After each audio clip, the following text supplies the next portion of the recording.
E aí, nesse lance de duas varas, eu lembrei agora uma coisa. Eu notei que aí as competições, só, assim como no Campeonato Brasileiro, só se utiliza uma vara por pescador. Uhum. E pode ficar mais quantas na reserva? Pode ficar mais uma vara já montada, mas sem os anzóis. Sem os anzóis. É Ah, é? apenas com o chicote, não pode estar com os anzóis pendurados, né? Por mais que a gente utilize engate rápido, mas além de tudo, por exemplo, o campeonato estadual tem até outra determinação, que o seu carrinho, a sua vara reserva, tudo mais, o restante do seu equipamento tem que estar a 3 metros de distância do equipamento que você está pescando. Tem que deixar 3 metros para trás, além de tudo. Tem a distância ali, você pode deixar mais um equipamento montado, mas porém sem os anzóis, que é justamente para garantir que você não vai ficar fazendo essa troca simultânea, né? Por exemplo, você tirou um peixe da água, a primeira coisa que você tem que fazer é tirar o peixe. Você tem que primeiro tirar o peixe para depois trocar. Você não pode, por exemplo, tirar engate rápido, tira ali o anzol com a pernada, coloca o peixe ainda com o anzol na boca dentro do balde, já coloca, já joga de novo. Não. Primeiro tirar o peixe, para depois decidir se você quer trocar de equipamento, o outro equipamento também está sem anzol. Então, não, exige uma certa agilidade aí também, mas você pode deixar uma vara já montada, na verdade, né? Se eu não me engano, até são 2 materiais que você pode deixar ali, mas todos eles têm que ser justamente sem os anzóis. Eles não podem estar prontos para serem arremessados. No máximo com chicote, com a chumbada ali, daí você pode deixar, mas mais do que isso, não. Então, é só o Caramba. equipamento que você está pescando mesmo. Aqui, normalmente, a gente usa 2 varas por pescador e as varas armadas na areia, reserva, ilimitado. Normalmente o pessoal são 2 varas, o pessoal leva 4, 6 varas, aí deixa 2 pescando e 4, né, ali na área de trás. Eles pedem que você dê uma distância de no mínimo 5 metros, né, Uhum. das varas que estão pescando para trás e ilimitado. Aí eu deixo, né? Normalmente eu arrumo meu quiver lá, são 4 aqui, 2 para beira e média, mais 2 Uhum. longas e 2 ali no centro. Agora eu até parei, na última competição eu levei só 4 caniços, porque como a gente não pesca mais o peixinho, então aquela varinha com o aqui tá 5, aqui tá 6, o F1 e tal, eu parei de utilizar. Aí eu estou usando só do 8, do 6, do 8 para cima, já do maroceiro, já pensando em algo um pouco maior ali. E aí tem essa questão de quantas varas a gente mantém e tem uma outra coisa. Se o mar está aqui, a gente tem que deixar as varas inclinadas para trás aqui. Né? A que está pescando está aqui, a água está aqui e as outras estão inclinadas para trás. Para mostrar que essas varas não estão pescando. Apesar de que Perfeito. como os campeonatos aqui, eles não têm a intenção de grandes premiações e nem de campeonato brasileiro e tal, é uma coisa entre amigos, então todo mundo se fiscaliza. Né? Existe um anfitrião que marca a praia. Fiscalize, né? É o Oi? ideal mesmo. É o Sim. ideal que todo mundo se fiscalize, porque tá todo mundo participando da mesma competição. Muitas vezes regras que visam dar resultados iguais para todo mundo. Só o que me faltava, a pessoa tá querendo quebrar a regra ali para ganhar a competição de pesca, né? Daí é Não, brincadeira. já passei por umas. Já passei por uma. Por exemplo, o Campeonato Brasileiro é pé seco. Você não pode entrar na água para arremessar. Né? A onda veio, quando está retornando a água para o mar, para você ganhar uma distância, você vai seguindo, mede mais ou menos, aí ali você arremessa, você já ganha ali 5 metros, mais ou menos ali de distância, se você tiver necessidade de arremessar mais longe, é sempre bom, mas basicamente é pé seco. Aqui, o que tem se utilizado de anos para cá é água no máximo no joelho, porque às vezes você pega um banquinho de areia na frente e você consegue passar para poder arremessar e tal. Agora eu vou te contar, irmão, já passei por umas, não sei se você já ouviu falar, tinha o Campeonato Norte e Nordeste, até o Paulo Crispim que estava aí, ele foi presidente da ASPA durante 2 anos. Lá, o arremesso era com água até a linha do peito. Cara, Nossa vou senhora. te contar, você vai achar que é brincadeira minha. Para começar, era a equipe de 3 pessoas, você via cerca de entre 150 e 280 equipes a cada ano, então você pegava quilômetros, você fechava a praia, o local lá, a Praia do Saco, lá em Sergipe, a cidade parava. Se você fosse procurar, digamos assim, 3 semanas, um mês antes, um quarto de pousada ou uma casinha para alugar, você não achava. É festa, a cidade vira festa. Que E aí loucura.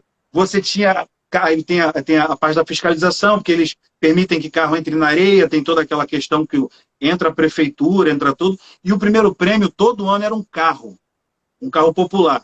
Segundo e terceiro prêmio, moto. Eles premiavam normalmente quase até o 20º lugar, premiavam equipes que vinham mais distante. Era uma festa fantástica. Mas esse lance de água no peito, eu passei por uma lá um ano. Tinha uma equipe lá que eu não vou citar nomes, mas uma equipe que ela foi campeã, acho que 3 ou 4 anos seguidos. Irmão, eles vestiam neoprene de mergulhador. Aquela roupa faz a gente boiar, né? Eu fui mergulhador durante muitos anos, aquela roupa faz a gente boiar. Por isso que quando a gente vai mergulhar para caçar, a gente usa cinto de chumbo, né? Aham. O cara vestia um long john, que é a roupa de borracha. Ele pegava normalmente uma Promax de 3,90, 3,60, multifilamento 0,40, um anzol 23/0, um filé de tainha, uma chumbada de 200 gramas. Aí ele entrava na água, com aquela roupa ali, a vara dizendo que ia arremessar, com água no peito. Chegava lá dentro d'água, como assim eram muitas equipes, e a fiscalização acabava sendo deficiente, porque eles pegavam pessoas das cidades circunvizinhas para poder fiscalizar, e o pessoal não entendia de pesca, né? Aí um lá dentro d'água passava um pé de pato daquele de surfista de bodyboard pequenininho, os caras vestiam o pé de pato e saíam nadando com a água no peito e com a vara assim no alto. Você via os caras passando primeiro, segundo, terceiro canal, e lá em Sergipe, os canais são bem longe, porque ali tem aquela faixa rasa na areia, né? Logo ali na frente. O cara ia lá, sumia no mar, largava o chumbo e voltava. E aí botava a vara aqui na espera. Irmão, quando você via, você só via a vara fazer assim, ó. Era só a raia de 20 quilos, de 10 quilos, de 15, só os discos voadores enormes. E os caras todo ano levavam. Aí o Paulo Crispim chegou lá, quando ele virou presidente, ele falou assim, ó, a partir desse ano, água no joelho. Ameaçaram ele de morte. Rapaz. Ameaçaram Paulo de morte, cara. Paulo sofreu, ele passou 2 anos como presidente lá, sofreu. E aí, nesse primeiro ano, que ele botou água no joelho, uma equipe do Rio de Janeiro, a 3 Anzóis, que eu, inclusive, o finado Marcel fazia parte, que Deus o tenha, pescador fino demais, eles ganharam. Aqueles roncadores amarelos, que lá chamam de coroca, nossa, os caras lavaram a jega, botaram no nylon 0,14, o peixe estava longe, e os caras arremessam demais. Pau, pau, pau. Pegaram quilos e quilos, são 2 dias de competição, né? Pegaram Sim. quilos e quilos de peixe. Aí, no caso, como é que é com vocês? A distância para arremessar, se pode entrar na água, se não é? Como é que é? Nunca vi aqui em Floripa nenhuma competição que pode entrar na água. Todas elas é apenas de seco, apenas seco. Quer dizer, você até pode entrar na água, mas é meio que estipulado, assim, que ninguém entra realmente, porque para gerar justiça, justamente, né? Então ninguém entra na água. Tipo assim, se o cara vai arremessar, de repente ele aconteceu de pisar dentro da água, a água veio uma onda e lambeu o tornozelo dele. Ninguém vai reclamar, mas também ninguém entra na água para arremessar. Então é meio que estipulado, você não pode entrar na água, e daí cabe a você fazer a leitura de onde o peixe está. E, logicamente, se o peixe estiver longe, de ter braço para mandar lá fora também, se o peixe estiver se afastando. E, inclusive, né, isso é muito legal, porque essa leitura de onde o peixe está, ela não só varia de dia para dia, ela varia dentro de uma mesma competição, na verdade, né? Porque quando a competição está começando, existe uma tendência de você analisar um pouco mais as marés. E no final da competição, analisar um pouco menos. Por quê? A tendência é sempre de o peixe ele encostar com a maré enchendo. A maré enchendo, vai subindo, ele vai encostando para procurar o alimento que está mais na beirinha ali também. Então, no começo da prova, se a maré está enchendo, você já vai pescando ali já mais na beirinha. Só que quando você está numa competição, rapaz, são 100, 200 pescadores, é tanto chumbo caindo na água, é tanto chumbo caindo, que acontece o quê? Automaticamente os peixes vão se afastando, vão indo cada vez mais longe. Então, na segunda etapa, terceira etapa, você acaba tendo que fazer arremessos cada vez mais longos, arremessar cada vez mais longe também, para buscar onde o peixe está. Então, essa distância dos arremessos, muitas vezes, ela é muito variável dentro de uma mesma competição, que às vezes dura uma manhã só. A cada período de 1 hora já mudou aonde o peixe está. Então, quando você não tem, que é o nosso caso aqui de Florianópolis, essa possibilidade de você entrar na água para fazer os seus arremessos, acaba tornando a pescaria extremamente desafiadora, não só de você encontrar onde o peixe está, mas de você conseguir ficar aonde ele está também, porque nem sempre é simples não, né? Aqui, por exemplo, o campeonato estadual, se você pega as etapas que tem aqui em Santa Catarina, você pega uma praia que é Jurerê Internacional e Cachoeira do Bom Jesus aqui em Florianópolis. São duas praias de Bahia. É Bahia, é calminho, não tem nada, a praia afunda bem devagarzinho. E Carapicu, que é a principal incidência que tem nessas duas praias, é na faixa dos 20 aos 40 metros.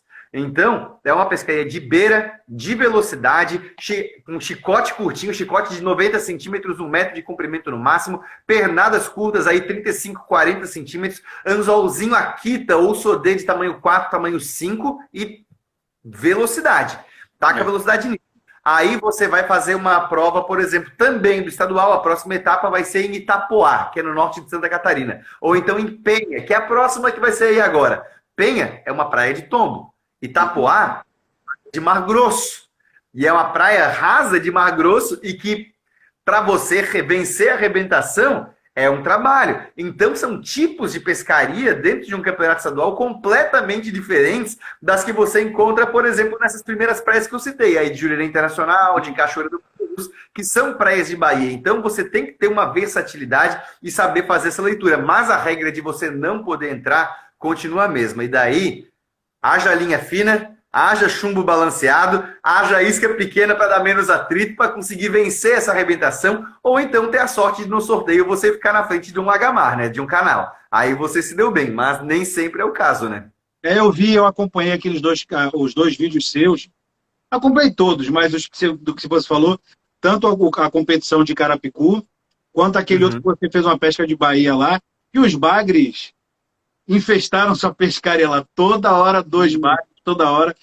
No caso, aí vocês podem utilizar 2 anzóis por parada? Isso, exatamente. São 2 anzóis o máximo permitido, né? Se você quiser pescar com um, você pode, mas não faz muito sentido. Mas é 2 anzóis o limite, não tem como usar mais do que isso. E, como eu te disse, tem que ficar. E depois o outro conjunto também para 2 anzóis não pode estar escado nem com anzol já. Aqui a gente pode usar até 3 anzóis. Eu que utilizo sempre 2. Raramente eu utilizo 3. Normalmente eu utilizo 2. Quando é que é essa competição que você falou aí agora? A próxima etapa? Isso. A próxima etapa já é final de semana agora, vai ser na cidade de Penha, que é muito conhecida ali pelo famoso Beto Carreiro World, o parque temático que tem lá na cidade.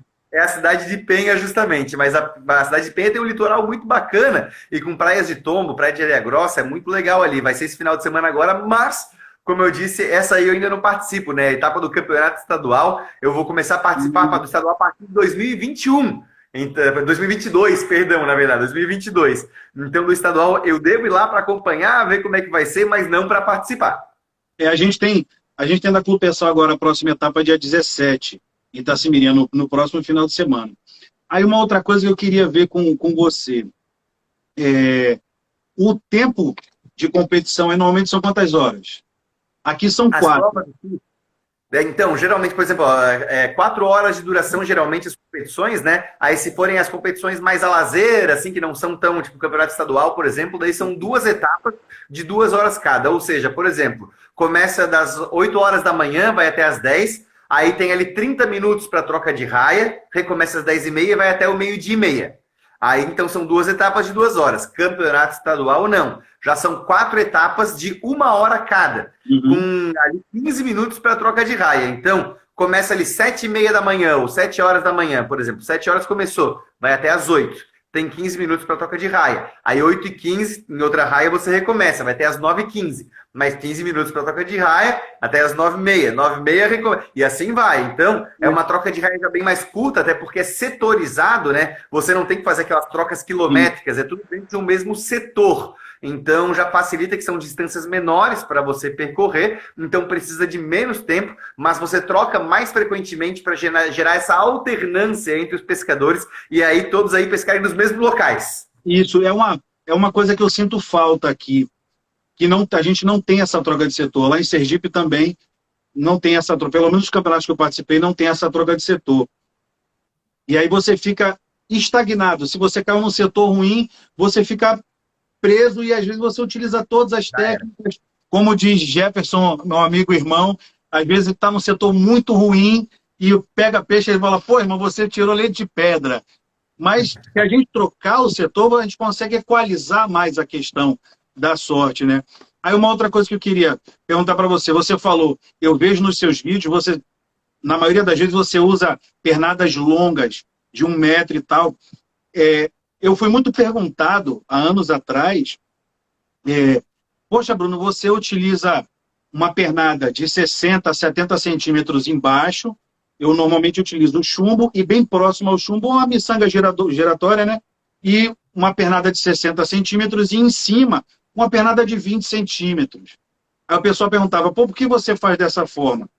Não usa todos do mesmo tamanho. Como a incidência de arraia aqui é muito grande, a isca de baixo a gente sempre usa aquele anzol que arrasta o chão, que fica, né, paralelo ao chão, ele está sempre arrastando ali atrás do bagre, da arraia, daqueles peixes que ficam fuçando o chão, e principalmente os peixes de boca mais protátil, né, o carapicu, a carapeba, mas eu já peguei pampo, já peguei muito peixe que come em cima, na isca de baixo, e a isca de cima pequena, a pernada de cima pequena.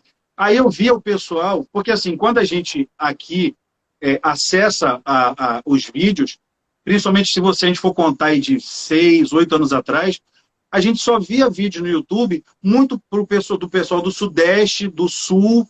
Então, aí você cria, o pessoal começou meio que indexar uma forma de pescar com pernadas longas e tal. Aqui a gente tem muita incidência de saída de rio na praia. Escurece a água. Aí o pessoal via, pô, Bruno, eu fui pescar, eu pesquei do seu lado, você pegou 40 peças, eu peguei 3. Aí eu, pô, você tá vendo que você tá usando uma pernada muito longa? E a água tá escura? Aí, mas o que isso tem a ver? Eu falei, imagina que o peixe, ele dentro d'água, a água tá escura, ele não tá enxergando. Ele vem no cheiro. A gente, para isca, tem que ter 3 coisas. O movimento, o cheiro, né, o atrativo e tal. E o peixe ali, ele não está enxergando, então ele vem só no cheiro. Ele está lá procurando, imagina você cego no quarto, procurando a isca, vendo o cheiro, e o negócio está lá dentro d'água, para lá e para cá. Ele vai chegar, ele vai enjoar e falar, vou embora, desisto desse cheiro aí. Se você encurta a área. Então você torna isso um pouco mais fácil do peixe chegar, né? E eu vejo que aí você utiliza, aí você falou que em algumas praias você utiliza a pernada mais curtinha também, né? Especialmente quando é pescaria de carapicu, porque, né, o carapicu ele é um peixe, na verdade, né, que ele é muito usado na competição porque ele está sempre em cardume, ele está sempre em grandes cardumes, então você achou você vai lavar a égua porque achou vários, não tem jeito. Só que o carapicu ele é um peixe bastante exigente, né, a gente utiliza linhas muito finas aí, né, por exemplo, chicote de linha de fluorcarbono 0,31, com pernadinhas mais curtinhas, de 90 centímetros de comprimento, chumbo leve, chumbo de 50 centímetros, e daí entra também essa questão da pernada um pouco mais curta, justamente, que você acaba dando, né? O carapicu, ele é um peixe muito curioso. Ele é um peixe extremamente curioso, né? E é algo até muito bacana. Se você pesquisar na internet, você acha alguns vídeos do carapicu nadando nos pés das pessoas. Se você pega e arrasta um pouquinho ali o pé no chão, só de levantar aquela areia, o carapicu ele já vem ver o que é. Porque ele habita justamente aquela região que é do quebrar das ondas. Então, ele espera a onda quebrar, vai levantar todo aquele sedimento, aquele detrito do fundo, aqueles micro-organismos, e quando levantou aquilo, ele vai lá e ataca. Então, o que a gente faz? A gente joga e fica constantemente arrastando o chumbo para levantar essa areia e atrair o carapicu. Né? Isso, exatamente. E como ele é muito curioso, ele gosta desse movimento, a gente acaba adotando também as pernadas mais curtas para deixar justamente a isca se movimentando um pouco mais. Daí a gente pega a ponta da vara e começa a balançar. Nisso, a linha dentro da água ela vai subir e descer, e a pernada mais curtinha vai levantar e abaixar a isca. Vai deixar a isca se movimentando um pouco mais para atrair o carapicu e fazer ele aparecer justamente. Se você tiver com uma pernada um pouco mais comprida, você vai contar com o movimento da maré levando e trazendo. O que para a pescaria de papaterra é muito interessante, para a pescaria de corvina é muito interessante, de bagre, de cocoroca, aí pode interessar muito. Mas como o carapicu ele não ataca tanto no chão, ele vai um pouco mais levantado, não fica colado no chão necessariamente, né? Ele tem a boca protrátil e não aquela boca voltada para o solo, como é o caso da papaterra, por exemplo, ou do bagre, que usa as antenas coladas no chão para procurar alimentos. O carapicu não, ele vai um pouco mais levantado. E daí, justamente, a gente precisa desse movimento da isca e que ela não fique chumbada no chão para conseguir atrair o carapicu. E por isso, essas penadas um pouco mais curtas também. Então, depende muito da circunstância. Agora, como aqui a tendência é de ter águas muito mais limpas, é raro a gente ter aquela água barrenta, geralmente ela é bem clara, bem transparente aqui,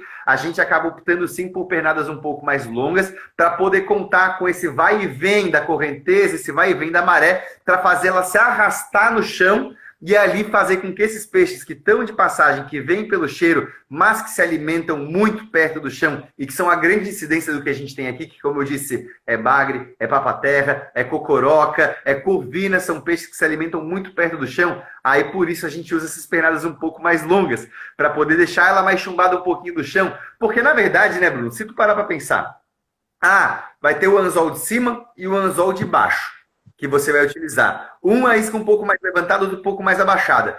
Mas o seu chicote, ele não fica reto. Ele já fica inclinado. E quando você arremessa longe, essa inclinação ela é muito pouca. Então, mesmo que você esteja ali com uma pernada de 30 centímetros, muito possivelmente, essa isca de cima já vai estar no chão também. Então, rapaz... Não sei que a correnteza esteja muito forte para bandeirar. Exatamente. Mas, e daí, se você quer levantar, a gente acaba apelando para um flutuador. Aí sim. Mas, em geral, a gente acaba utilizando, sim, para pescaria mais em lazer, essas pernadas mais longas. Mas, em competição, se o foco é o carapicu, não tem jeito. Aí tem que ser pernada curta, para poder movimentar isso.